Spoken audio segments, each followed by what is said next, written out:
Le RAG, tout le monde en parle, mais qu'est-ce qui se cache derrière ces trois lettres? À quoi ça sert? Et surtout, comment l'utiliser dans Azure? Ce que je vous propose, c'est de regarder ça ensemble dans cette vidéo. Preview.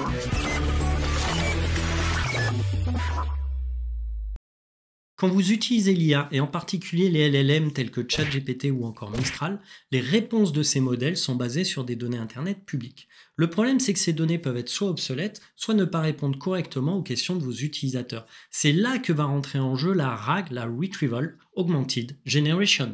La RAG est un modèle qui utilise un LLM pour générer des réponses avec vos propres données. Pour que la RAG fonctionne correctement, nous devons trouver un moyen de rechercher et d'envoyer vos données à un LLM.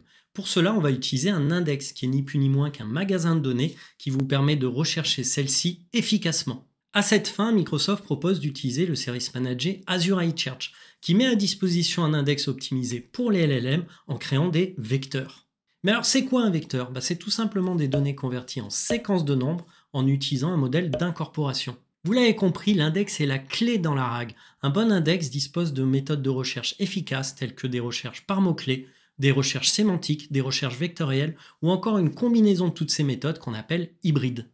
On a parlé de recherche vectorielle, mais qu'en est-il d'une recherche sémantique? Cette méthode améliore la précision de recherche par la compréhension de l'objectif de recherche et la signification dans un contexte précis des termes tels qu'ils apparaissent dans un magasin de données. Azure AI Search fournit une ressource index à utiliser avec un modèle RAG qui contient des informations importantes, telles que l'emplacement de stockage de votre index, la façon d'y accéder, est-ce qu'il contient ou pas des vecteurs, et s'il contient des vecteurs, le type de modèle d'incorporation à utiliser pour y accéder. Dans cette démo, on va voir comment créer et utiliser un index vectoriel pour effectuer une RAG depuis le portail Azure AI Studio.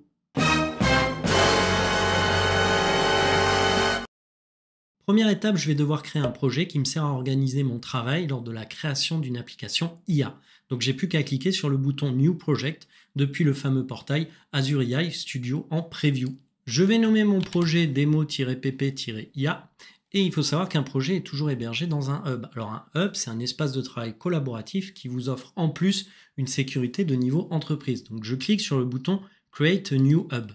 Là, je vais renseigner le nom de mon hub. Donc je vais l'appeler démo-pp-ia-hub. Je choisis l'abonnement où je vais héberger mon hub, le Mordor, le groupe de ressources associées. Donc je vais le créer, mon hub, dans un groupe de ressources qui va s'appeler RG ChatGPT. La région de mon hub. Si j'ai déjà un service Azure OpenAI à disposition, il faut que je le mentionne. Donc ça tombe bien, j'en ai un que j'ai créé au préalable qui s'appelle GPT-4 Démo Turbo que je vais utiliser pour cette démo. Et enfin, rappelez-vous, pour créer et utiliser un index vectoriel pour effectuer une RAG, il faut utiliser le service iChurch. Donc là, je vais cliquer sur le bouton Create New AI Church. Je nomme mon service iChurch Demo PP. Je clique sur le bouton Create. Après quelques instants, mon hub va être validé par le portail Azure. Je clique maintenant sur le bouton Next et sur le bouton Create a Project. À ce moment-là, Azure va déployer les ressources nécessaires à la création et l'utilisation de mon index vectoriel pour une utilisation RAG, à savoir le service iChurch, le projet, l'iHub et bien entendu un storage account et un key vault, le storage account servant par exemple à contenir mes données à indexer. Mon projet étant créé, je vais maintenant créer un index en cliquant tout simplement dans Indexes tout en bas à gauche de mon interface, puis en cliquant sur le bouton New Index. Première étape, je choisis la source de mes données parmi différents choix. Comme vous le voyez, on peut spécifier comme source des fichiers blob qui sont stockés dans un storage account. On peut aussi lui spécifier les URL de compte de stockage. Mais ce qui va nous intéresser, c'est qu'on va uploader un fichier. Et comme vous le voyez, les extensions prises en charge, c'est du doc, du HTML, du PDF, du PPT, TXT, XLS, etc. Avec une taille pour l'instant limite de 16 mégas. Donc moi, je fais un upload file.